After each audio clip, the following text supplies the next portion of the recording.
আপনি কি জানেন আপনি যখন ঘুমান তখন আপনার মস্তিষ্ক জেগে থাকার চেয়েও বেশি কাজ করে, অথবা আপনার মস্তিষ্ক এমন পরিমাণ বিদ্যুৎ উৎপন্ন করে যা দিয়ে একটি আস্ত বাল্ব জ্বালানো সম্ভব। আজকের ভিডিওতে আমরা আমাদের শরীরের সবচেয়ে রহস্যময় অংশ মস্তিষ্ক সম্পর্কে কিছু অবিশ্বাস্য তথ্য জানবো। Welcome to my channel facts with me. চলুন শুরু করা যাক আজকের রহস্যময় যাত্রা। ফ্যাক্ট 1, আপনি কি ফোনের মেমোরি শেষ হওয়া নিয়ে চিন্তিত থাকেন? আমাদের মস্তিষ্কের স্টোরেজ ক্ষমতা 2.5 পেটাবাইট। সহজ কথায় বলতে গেলে এটি 30 লক্ষ ঘন্টারও বেশি টিভি প্রোগ্রাম সেভ করে রাখতে পারে। ফ্যাক্ট 2, বিজ্ঞানীদের মতে আপনি যখন গভীর ঘুমে থাকেন তখন আপনার মস্তিষ্ক দিনের বেলার চেয়েও বেশি সক্রিয় থাকে। আসলে ঘুমানোর সময় মস্তিষ্ক আপনার সারাদিনের স্মৃতিগুলিকে গুছিয়ে রাখে। ফ্যাক্ট 3, আমাদের মস্তিষ্কের ভিতরে থাকা কোটি কোটি নিউরন প্রায় 12 থেকে 25 ওয়াট বিদ্যুৎ উৎপন্ন করতে পারে। এই পরিমাণ বিদ্যুৎ দিয়ে একটি ছোট্ট এলইডি বাল্ব অনায়াসে জ্বালানো সম্ভব। ফ্যাক্ট 4, মস্তিষ্কের ভিতর দিয়ে তথ্যগুলি প্রায় 268 মাইল প্রতি ঘন্টা বেগে ছোটাছুটি করে।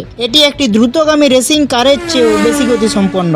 এই 4টি তথ্যের মধ্যে আপনাকে কোনটি অবাক করেছে তা অবশ্যই কমেন্ট বক্সে জানান। ভিডিও ভালো লাগলে লাইক করুন এবং আরও এরকম রহস্যময় তথ্য জানতে ফ্যাক্ট উইথ মি চ্যানেলটি সাবস্ক্রাইব করুন।